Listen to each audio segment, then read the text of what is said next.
sería los trastornos reproductivos en el síndrome de ovario poliquístico. Si uno se pone a pensar en el título nada más del tema, se podría poner a averiguar en qué lado, en qué forma, cómo están contribuyendo, o en qué manera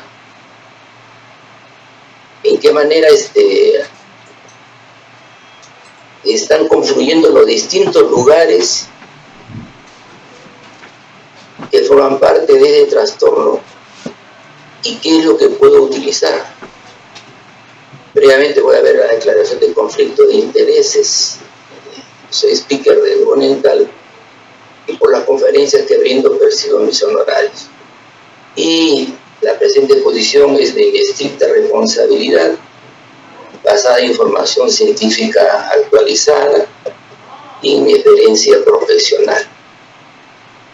Vamos a hablar acá en estos trastornos, al hablar de síndrome de ovario poliquístico tenemos que ver los ciclos ovulatorios, los ciclos menstruales, si son regulares, irregulares, a qué momento se está presentando, en qué momento de la adolescencia, la mujer en la etapa reproductiva, en la etapa premenopáusica, y en qué mujer esté sospechando el síndrome de ovario poliquístico, cuál es la medida más eficaz para diagnosticar el hiperandrogenismo en el cual puede estar presente en este síndrome.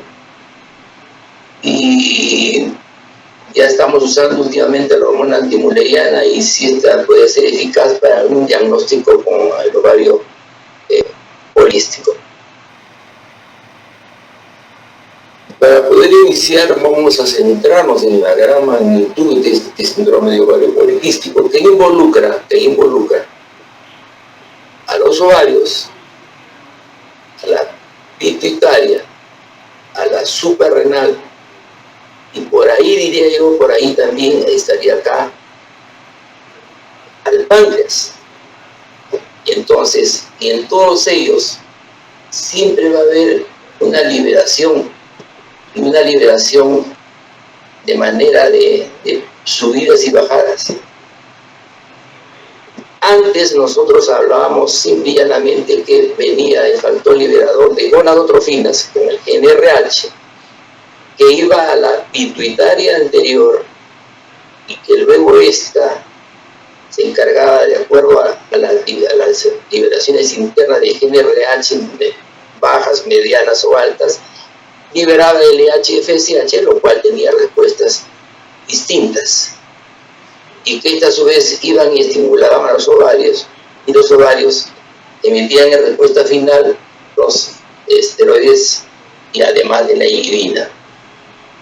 Entonces nosotros tenemos que aclarar que hay una amplitud de pulso de gen RH, así también como hay una respuesta la cual tiene que ver con una menor respuesta de gen RH con respecto a la LH y a la FSH. Por otro lado, el cortisol frente al estrés social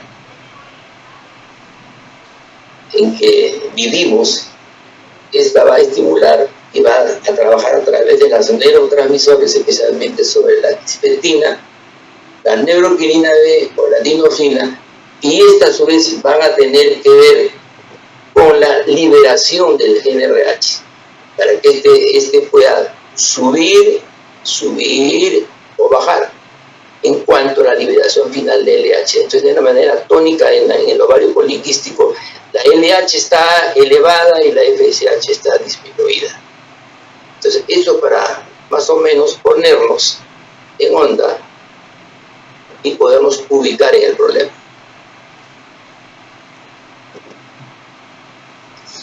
Lo que caracteriza muy importante es a la hora de observar a nuestra paciente cuando viene a la consulta y el motivo de la consulta, por qué viene a la consulta. Realmente te va a decir de que le tienes que buscar porque ella no sabe que es un ciclo irregular. Entonces te dice, ¿y cada qué tiempo? ¿Cuándo fue su última regla? No, doctor, la última regla creo que fue en enero. Ya ustedes están, en ese momento sacan su cuenta. y van a ver pues, que son más de 90 días. Entonces, ¿en qué momento después del inicio de la menarquia se presentan las ciclos regulares? ¿Fue siempre irregular? ¿O se le presentó una vez, 2 veces y ahí se retiró? Y estos ciclos que se presentan de manera regular y irregular me pueden estar indicando una disfunción menstrual en curso. Esas preguntas debemos hacer siempre a cada paciente que nos viene a la consulta a preguntar. Entonces estaríamos hablando de que en cada ciclo menstrual debería haber una liberación de un óvulo, de esta manera para que se asegure la perpetuidad de la especie. Entonces, esta disfunción ovulatoria es un diagnóstico clave, muy importante en el ovario poliquístico, sobre todo con los ciclos menstruales irregulares. Entonces, si esta presentación de los ciclos irregulares alterados me puede estar reflejando la disfunción ovulatoria, y entonces, y tal esto como lo está referido en los criterios de Rotterdam. Y la disfunción también podemos decir de que puede ocurrir en ciclos regulares, la disfunción ovulatoria. Cuando la ovulación necesita ser confirmada, sobre todo cuando consulta a la mujer a ver que además que se le regule el ciclo, pero ella además quiere salir gestando, yo necesito confirmar la ovulación para poder seguir en el tratamiento, buscar una solución para el problema que aqueja a la mujer. Tiene que ser una evaluación a través de las hormonas en los días propicios si sospechamos clínicamente un síndrome de ovario poliquístico. Entonces remarquemos las características clave para diagnosticar el síndrome de ovario poliquístico es la disfunción ovárica. Esta se puede presentar en ciclos irregulares y reflejan disfunción ovulatoria. Cuando la ovulación necesita ser confirmada, debemos hacer una solicitud y hacer los exámenes de hormonas propicias en el tiempo adecuado.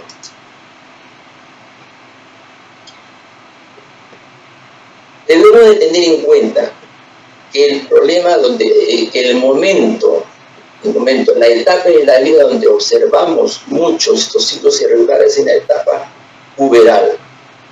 Se viene la primera regla, se viene la segunda, algunas desde el comienzo sus ciclos son regulares, y de ahí también donde podemos observar la disfunción ovulatoria. Es un componente normal en la transición puberal, y eso también lo podemos observar más tarde en la transición menopáusica. Entonces, definir la normalidad en estas etapas de la vida sigue siendo todavía un desafío, porque no sabemos si va a continuar o no en la etapa puberal, y en la mujer igualmente no sabemos si va a continuar o no con la regla. De hecho, la mayor controversia en este diagnóstico de criterios serán de la transición puberal, es la más importante. Los ciclos menstruales.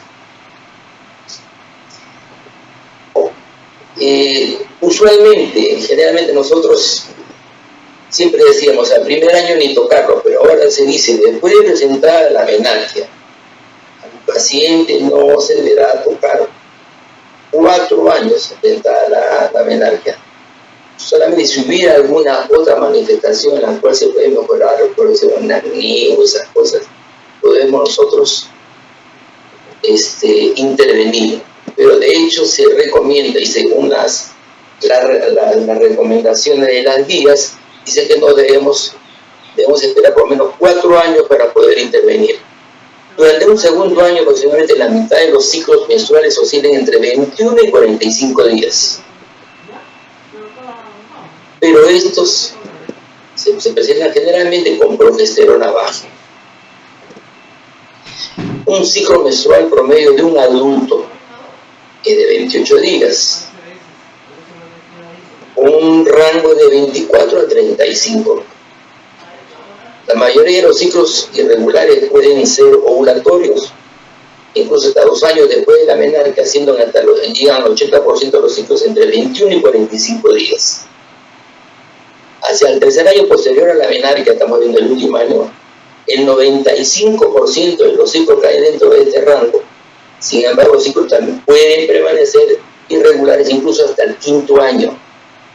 Por eso es que en algunas vías dicen pueden esperar hasta el 5.º año, pero yo creo de que la mayoría de las madres ya al 4.º año ya se preocupan mucho, porque para la madre y para la hija es importante la presentación de su regla.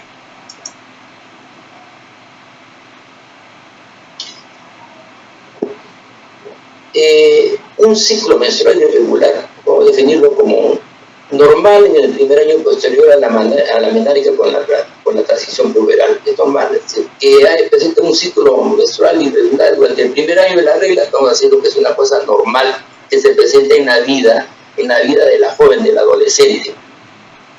Entre mayor de 1 y menor de 3, los ciclos pueden ser entre de 21 a 45 días. Mayor de 3, desde la menarquia, puede estar mayor de 90 días para cualquier ciclo.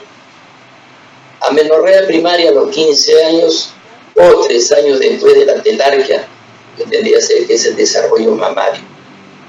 Cuando hay ciclos menstruales irregulares, se debe considerar un diagnóstico de síndrome de ovario poliquístico y evaluados de acuerdo con la directriz. O sea que si nosotros vemos a una niña que presenta características con los ciclos, ya tú tienes que ir viendo y apuntando la manera como vas a ir trabajando poco a poco para ir dirigiendo y para que no tengas problemas a futuro. Ya tienes que ir observando para la consulta en pediatría y adolescencia.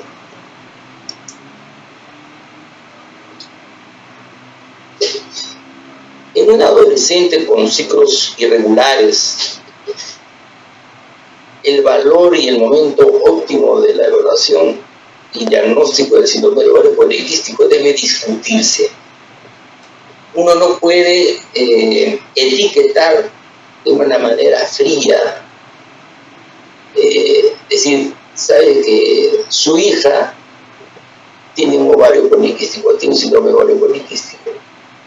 Y entonces aquí, porque esto lo va a marcar para toda la vida y de acuerdo a las características socioculturales, realmente esto va a hacer de que el futuro de su vida sexual se modifique. Algunas pocas no les interesa, pero una gran mayoría sí les interesa y siempre lo dicen, yo tengo ovario poliquístico, como que lo sacan en la consulta. No, yo a mí me diagnosticaron ovario poliquístico, es la primera palabra que sale cuando van a la consulta médica, sobre todo en la consulta de la parte de la clínica endocrinológica.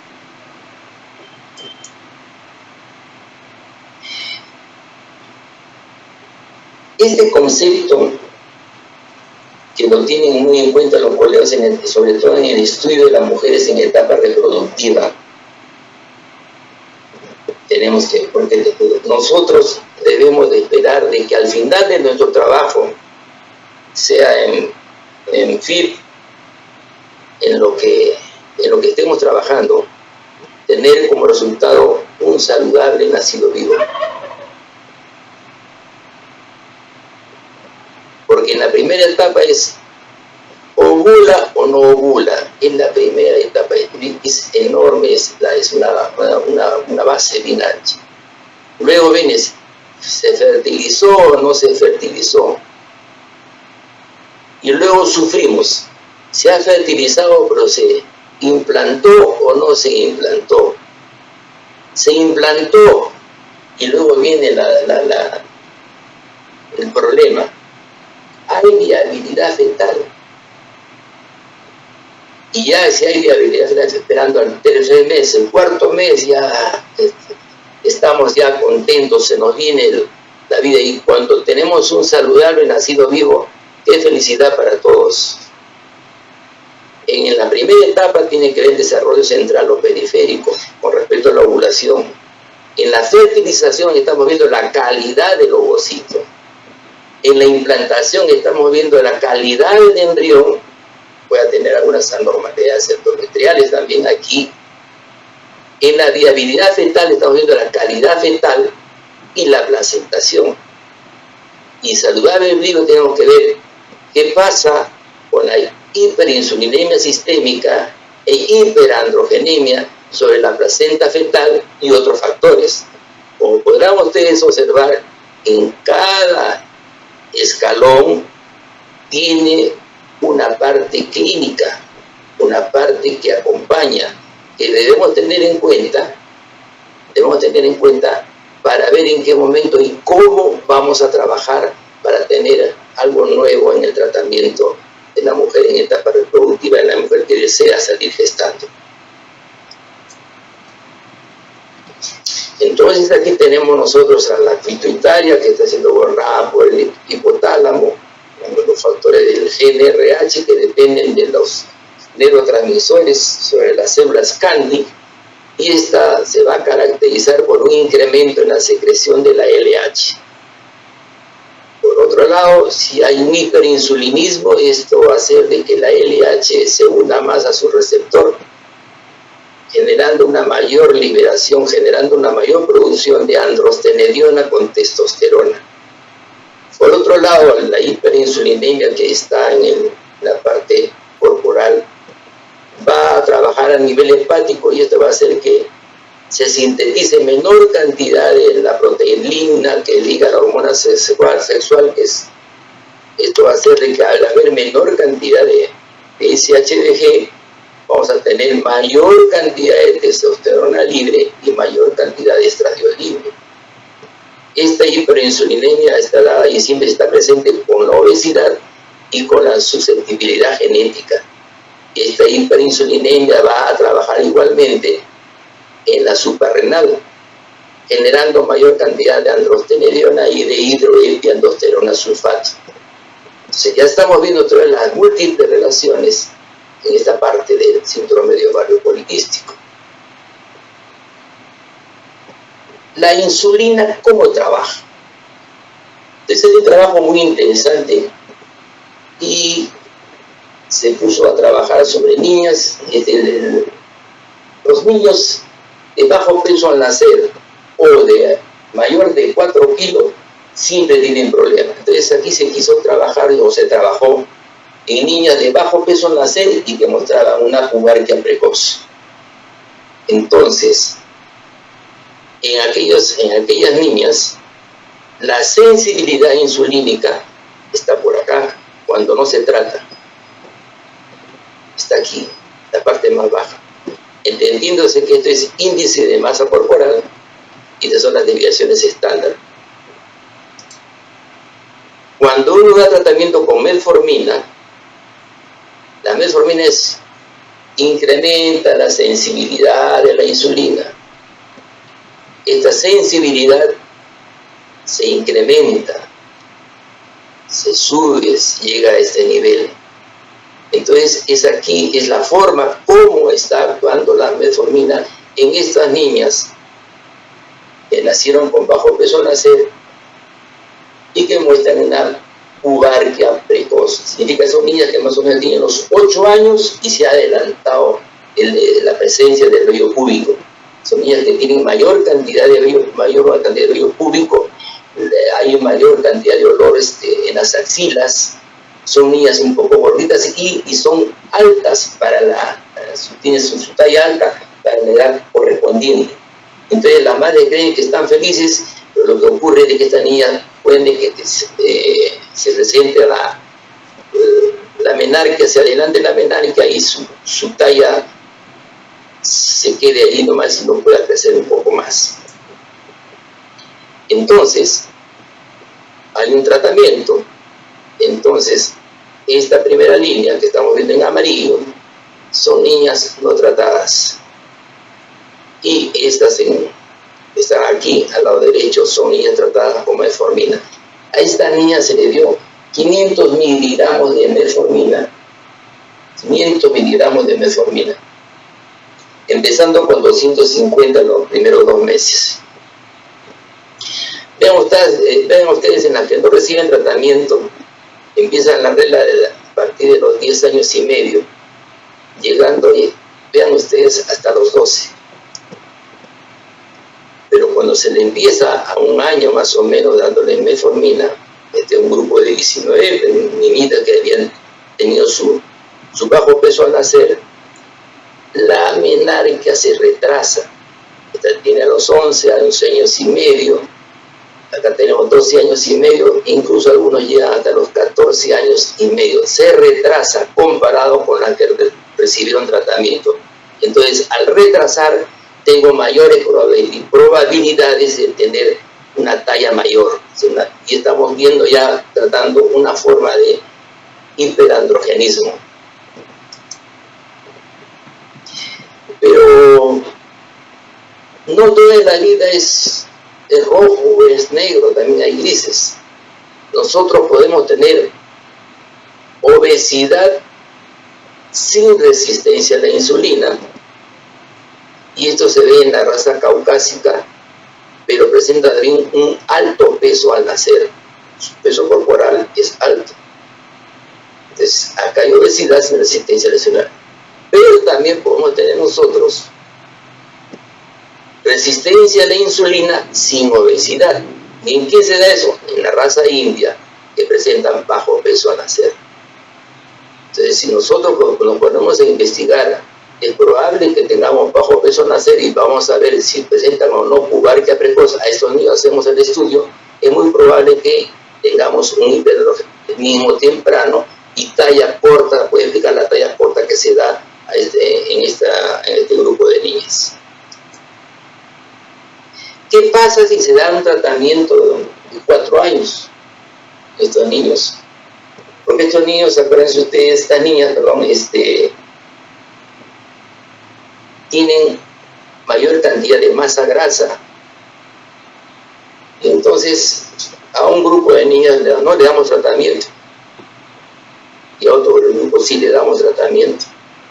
Vemos la masa corporal, ven ustedes cómo va a través de los años, va subiendo. A los 4 años está llegando a los casi como 10 kilos, y al 5.º año, sin tratamiento alguno, sin tratamiento, puede llegar hasta los 12 kilos. Y la que recibe el tratamiento, la masa corporal no se incrementa, se incrementa casi por la mitad. Acá llega como peso final a 5 kilos.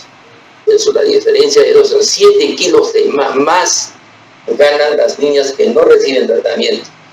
Y la grasa abdominal, vean ustedes, es más notoria al 2.º año del tratamiento. ¿Dónde está esa masa abdominal que se va a atribuir a esta grasa abdominal? Al 4.º año más o menos tiene 1 kilo de más, pero al 5.º año más o menos llega a los 2 kilos. En cambio, la niña que no recibe tratamiento llega casi a los 4 kilos. Entonces, el tratamiento con metformina, con 500 miligramos, pues no estamos dando cantidades excesivas, me puede servir para dar una mejor talla final a estas niñas que presentan esta adiposidad, esas niñas que tienen pero que tengan características de tener la pubarquia precoz. El hiperandrogenismo es muy importante. En mujeres que sospechamos síndrome de ovario poliquístico, ya por definición tenemos que buscar hiperandrogenismo. Entonces, ¿cuál es la medida más eficaz para diagnosticar el hiperandrogenismo bioquímico relacionado con el síndrome de ovario poliquístico? Porque hay hiperandrogenismo bioquímico e hiperandrogenismo clínico.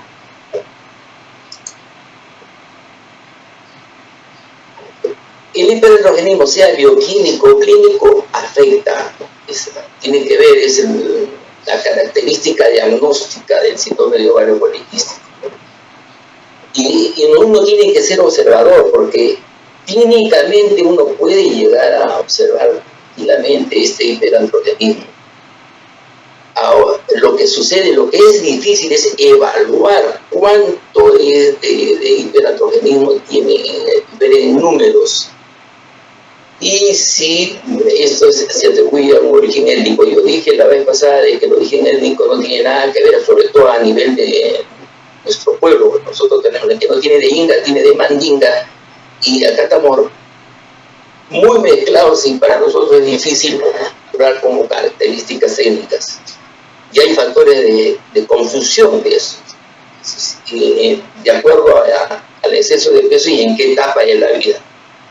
Entonces, la evaluación del hiperandrogenismo bioquímico se va a ver justo porque todo el mundo dice, en cualquier parte del mundo, en Europa, dice no, porque no tenemos equipos adecuados y los laboratorios, cada uno reporta un valor distinto, los rangos son distintos, hay superposiciones entre valores obtenidos, entre síndrome ovario poliquístico, problemas de acceso y costo por ensayos de alta calidad. Entonces, por eso es que no tienen fe o no le creen mucho a los valores cuantificables del hiperandrogenismo, sobre todo bioquímico. Uy.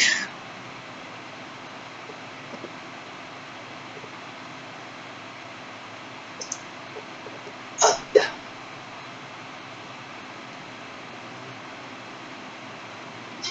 Esta es la característica del hiperandrogenismo, que es la parte clínica. Porque una vez una persona así, aquella alopecia, aquí vemos la acantosis que tiene que ver con el hiperinsulinismo. Vean ustedes, esto es el incremento de hipertricosis que vemos a nivel de las patillas. Esto que está acá, muy poco vemos ahora porque ahora está la moda de la chica, ya no, muy poco vemos, yo no veo en la clínica porque se afeitan o se depilan con rayos láser. Igualmente acá a nivel de las mamas. Pero esto sí lo vemos a cualquier edad. Y aquí lo que estamos observando, ¿qué es? Hay una alteración del GNRH, incremento en la elevación de LH, hay estado anovulatorio, incremento de andrógeno, menor liberación de SHBG, tenemos hiperinsulinemia, dislipidemia, tenemos obesidad y tenemos obesidad abdominal.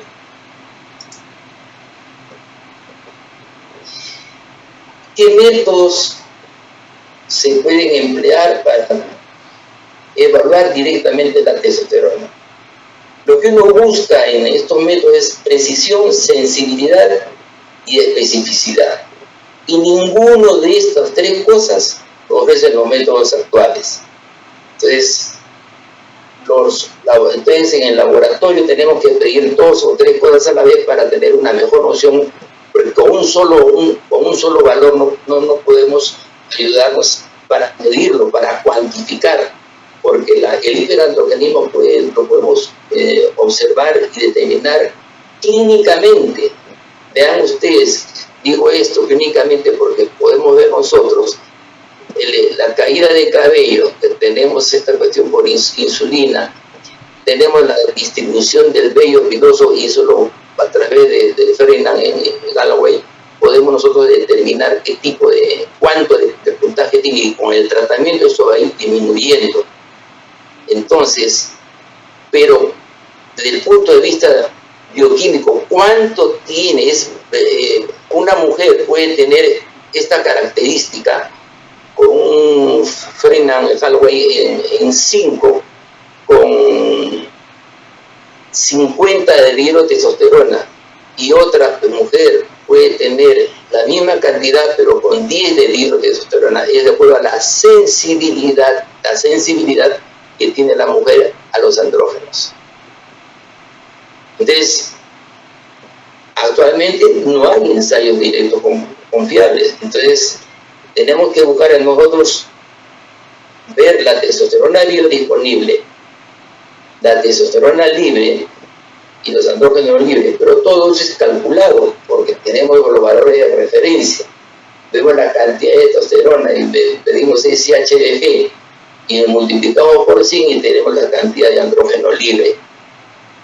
Pero lo que se ha medido es la testosterona y el SHBG ha sido enzimático.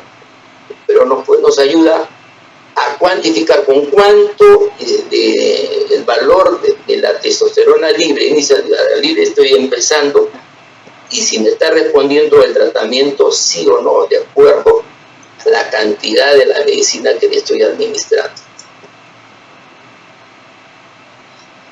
Por otro lado, si nosotros queremos trabajar y evaluar si es la parte de suprarrenal, debemos trabajar con la androstenediona, la de androstenediona sulfato, es para evaluar la cantidad de andrógenos que tenemos a nivel de la suprarrenal. Y en otros casos pueden medir si quizás puede ser fidedigno, ¿no?, con los valores sulfatados de estas cantidades. Entonces, sea cual fuere la cantidad que ustedes han detectado frente al hiperandrogenismo, que sea la seborrea, que sea la cantidad del vello que se pone más, fino y se va cayendo, y la distribución del mismo y la presencia o no de acné, ustedes a la hora de tratar van a medir el andrógeno y van a ver que el andrógeno que ustedes han escogido va a disminuir, sean los valores normales o no, va a disminuir de las cantidades iniciales. Por otro lado, la androstenediona está elevada en la hiperplasia suprarrenal congénita, no clásica, y ese es por deficiencia de la 21 hidroxilasa. La secreción de la testosterona puede aumentar durante la mitad del ciclo, y la evaluación del estado de andrógeno debe realizarse preferentemente en la fase folicular temprana, mientras que la variación diurna significa que los niveles matutinos pueden ser más predictivos. Cuando mide testosterona libre, calculada, índice de andrógeno libre, testosterona libre disponible, esto debemos, de manera en la cual involucramos más de un valor, involucramos más de un tópico, porque estamos viendo testosterona con SHBG. Por otro lado, hay ensayos que son de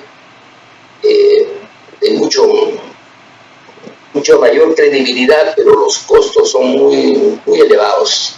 Es el caso de la cromatografía líquida con espectrometría de masas, inmunoensayos, espectrometría y extracción cromatográfica que utilizarse para la evaluación más precisa de testosterona libre. O sea, ¿para qué necesito una precisión?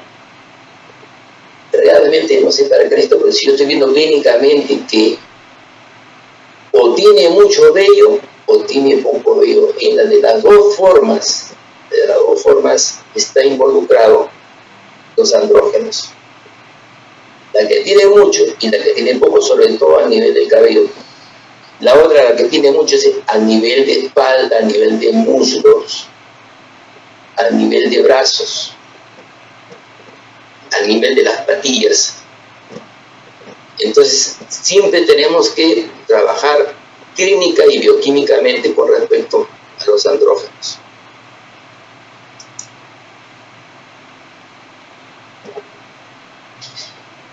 En mujeres con sospecha de síndrome de ovario poliquístico, ¿cuál es la medida efectiva para diagnosticar clínicamente el hiperandrogenismo relacionado con síndrome de ovario poliquístico? Estamos en la punta del cerro.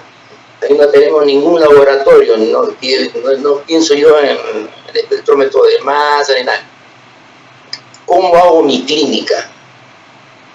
Los signos más importantes para el exceso de andrógenos pueden provocar la vinización, la calvicie que hemos presentado nosotros en la fotografía anterior, un hirsutismo grave, tener mucho vello, como le digo, las de poco pelo y las de mucho pelo tienen que ver con los andrógenos. La clitoromegalia ya es un problema mayor, porque probablemente algunas mujeres sea por tumor. En muy pocos casos, la clitoromegalia es sin tumor. Y los estados de masculinización. La virilización es muy rara, muy raro. La evidencia clínica de exceso de andrógenos de LEA moderado es más común incluso en el hirsutismo y acné y alopecia relacionado con los andrógenos. Más común, y lo que nadie se da cuenta, es la seborrea, porque la seborrea es primero, ven esas niñas que llegan al final del día y que al día siguiente tienen que lavarse el cabello todos los días porque el cabello al segundo día no le da porque parece que se ha echado un gel, pero no va más allá. Entonces eso ya es un signo de un hiperandrogenismo, es la seborrea. Y si no, ya viene que el cabello se pone más delgadito, sobre todo a nivel del cuero cabelludo se pone más delgado, pero va incrementándose el vello en la espalda, por ejemplo, en la región del tercio superior y en la parte final a nivel de la cintura, la parte baja. Los vellos son más de 5 milímetros que son largos y son finos, se presentan y son abundantes. Esta es una característica muy importante. Entonces, no esperen ver el vello para decir que no hay hiperandrogenismo. Vean ustedes, seborrea. Y se cae el cabello más de 90 al día. Y acné. Ya tienen ustedes la triada y pueden tranquilamente decir que están frente a un hiperandrogenismo clínico. Y aquel que ve ya pues una clitoromegalia ya es una suerte, pero es muy raro que pues, puedan observarla eso.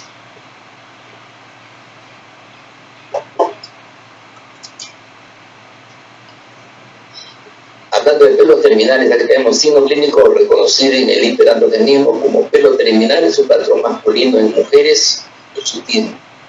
Los andrógenos elevados detectan en la gran mayoría, 70%, con el sutismo y pocas no muestran estas características. Pero como yo digo, lo que más se ve y en mayor porcentaje la seborrea, es como si les echaba un bloqueador solar en la cara y están que se secan con ese tisú, porque es abundante la cantidad de grasita que aparece. Frenan y Galway dieron esta situación para dar un puntaje.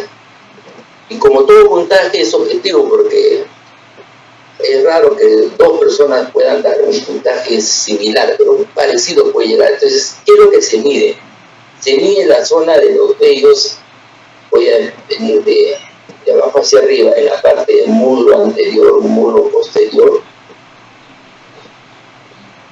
Vamos a ver la zona infraumbilical, supraumbilical, en la areola mamaria, en la región de los intermamaria. Vamos a ver barba, bigote, patillas, en la región de la espalda, en el tercio superior y digamos el tercio inferior.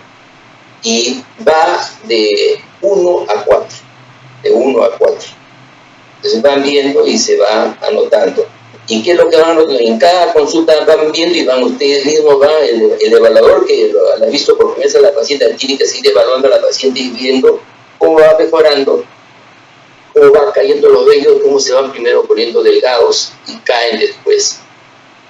Puede que alguna tenga, por ejemplo, la barba sea mayor que el bigote y otra que el bigote sea mayor que la barba. Es diferente, se crece de manera distinta, no todos los crecimientos de estos vellos son iguales, sino son totalmente distintos. Por eso que es importante que un solo evaluador lo haga a la misma paciente, porque puede variar.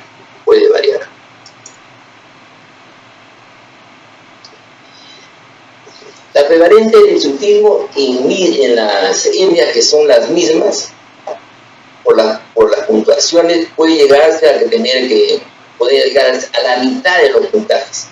En algunas van de 3 a 5. Y con estas pueden tener elevaciones mayores y estas tienen que ver con el síndrome de ovario poliquístico. Pero realmente en el mundo ya no hay etnias puras, sino ya hay una mezcla de los sujetos. El acné está asociada con el hiperandrogenismo bioquímico.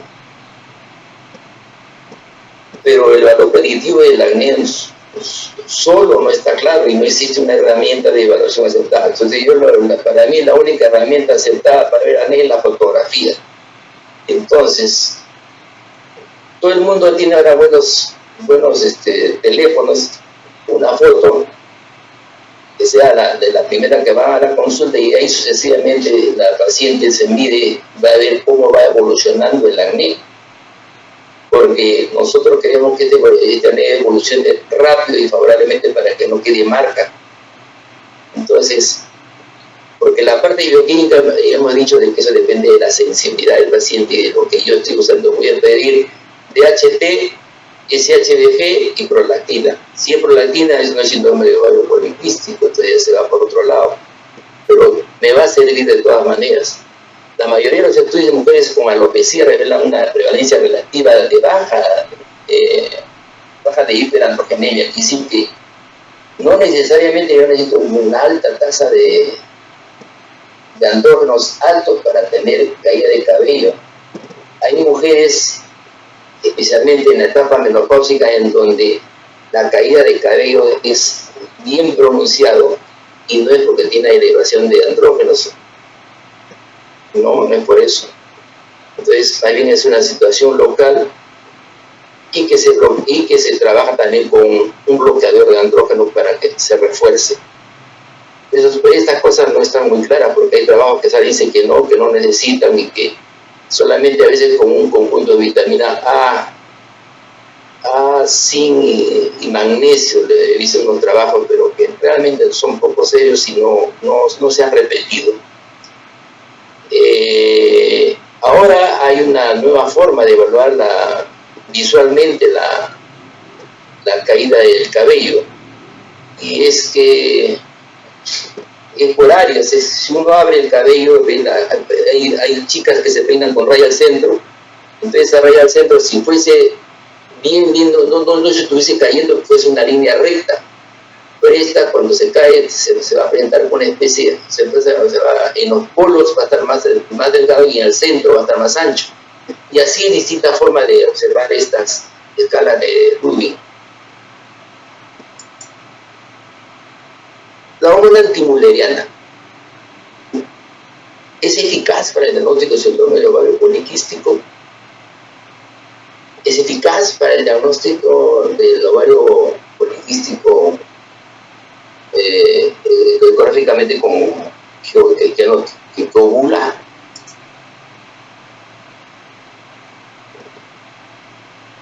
La hormona antimulleriana es un polipéptido de la familia de factor transformante beta. Únicamente es secretado por las células de la granulosa, en la región preantral, con pequeños folículos ováricos antrales. Los niveles séricos del HAM son insignificantemente más altos en mujeres con síndrome de ovario poliquístico cuando se compara con la que ovula normalmente. Significa que la que no ovula tiene los valores del HAM más elevados. Y se ha demostrado fuerte correlación entre los niveles circulantes del HAM y el recuento de folículos antrales medidos a la ecografía. El HAM también puede proporcionar información sobre la patogenia del SOP y los diferentes fenotipos. Sin embargo, la literatura actual revela una heterogeneidad insignificativa del valor diagnóstico del HAM. Está lejos de ser todavía claro. Nosotros pedimos HAM y vemos que cuando esto esté muy elevado, pues no son muy buenas noticias para las mujeres.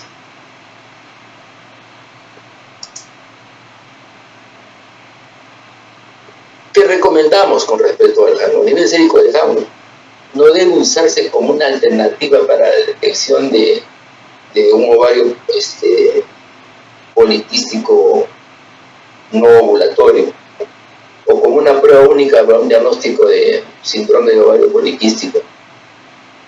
Está surgiendo la evidencia de que con una estandarización mejorada de los ensayos y un corte establecido fuera de los niveles o umbrales basados en la validación a gran escala, en poblaciones de diferentes edades y etnias, el HAM puede convertirse en ensayos que serán más precisos en la detección. Quiere decir que pudiese hacer como se hacía antes, cuando se trabajaba con radioinmunoanálisis, en el que todo el mundo hacía y tenían que reportar a un solo problema y se enviaba a una central y esa central te daba el valor y te decía cuán cerca estaba tu valor del valor real del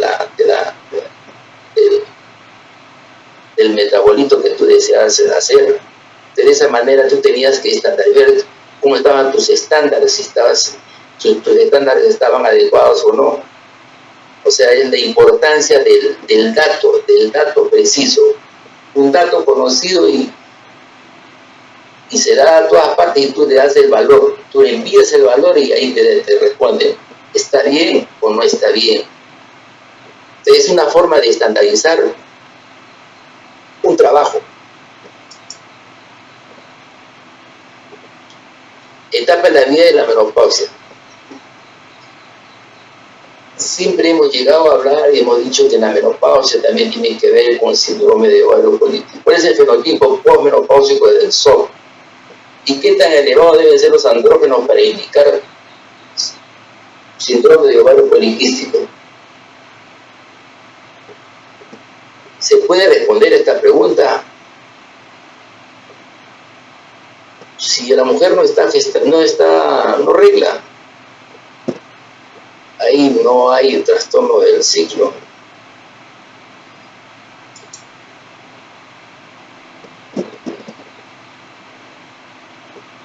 La menopausia es una etapa natural de la vida y acá en el Perú el 52 años más o menos es la presentación de la misma. Y según los diagnósticos de Rotterdam, 2 de 3 criterios en mujeres, sin embargo, 3 criterios para el diagnóstico cambian naturalmente con la edad, lo que afecta el fenotipo y presenta desafíos en el diagnóstico. En general, vemos que hay evidencia inadecuada de la historia natural del SOP, el concepto del síndrome de ovario poliquístico se resuelve o persiste sin estar claro qué esperar de mejores estudios longitudinales. Los estudios fenotípicos de postmenopáusicos del SOP son poco definidos, son con estudios limitados y mucho más aún con una historia natural limitada. Entonces hay una incertidumbre en la evaluación y en el diagnóstico en esta etapa de la vida que genera confusión. Como yo digo, ya no está reglando, entonces no tengo ese factor, me meterían 2 factores, tiene hiperandrogenismo, porque el otro es que no va a ovular tampoco. Entonces, ¿cómo voy a decir que tiene SOP esta mujer? Que ha tenido, sí, pero no tiene. No existe un fenotipo establecido para el síndrome de ovario poliquístico después de la menopausia. Esto es algo demostrado. No existe. Que sí es importante porque, por ejemplo, hay damas que están en el periodo cercano a la menopausia y estamos muy de moda con los chips de andrógenos. Lo que sí tenemos detrás de estar y averiguar bien con la historia clínica que si ha tenido o no ha tenido hiperandrogenismo. Si ha tenido, entonces porque te ven las huellas del acné. Y entonces, porque no vamos a averiguar acá, la menopáusica no hay ovulación. El insultismo es mayor en las mujeres postmenopáusicas. Vemos que hay hasta bromas con respecto a ello y comparado con los controles.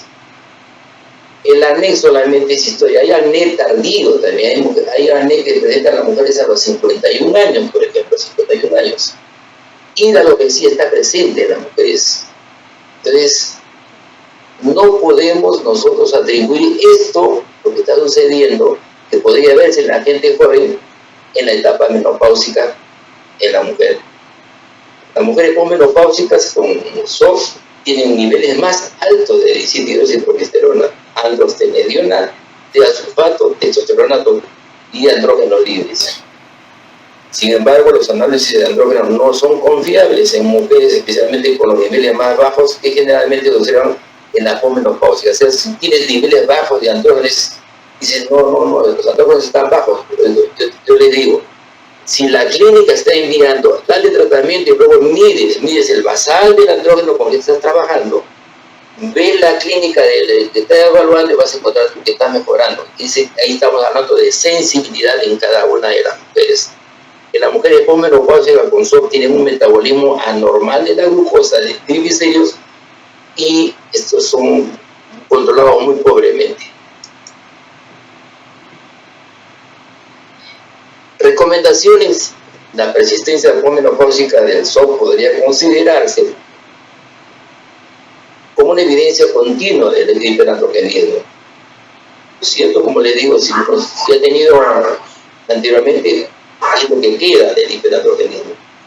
¿Se puede conseguir un diagnóstico de SOP o posmenopausia? Sí existe un diagnóstico previo de SOP. Un historial largo a los plazos de los ciclos menstruales irregulares e hiperandrogenismo, y son durante los años reproductivos. Las mujeres posmenopáusicas que presentan hiperandrogenismo de nueva aparición grave o que empeora, incluido el hirsutismo, requiere más investigación para descartar tumores, secretores de andrógenos e hipertricosis ovárica. Pero esta es otra cosa, tumores ya no es un síndrome de ovario poliquístico, sino estamos viendo solamente un hiperandrogenismo. Y muchísimas gracias por su atención, y estoy acá para las preguntas que ustedes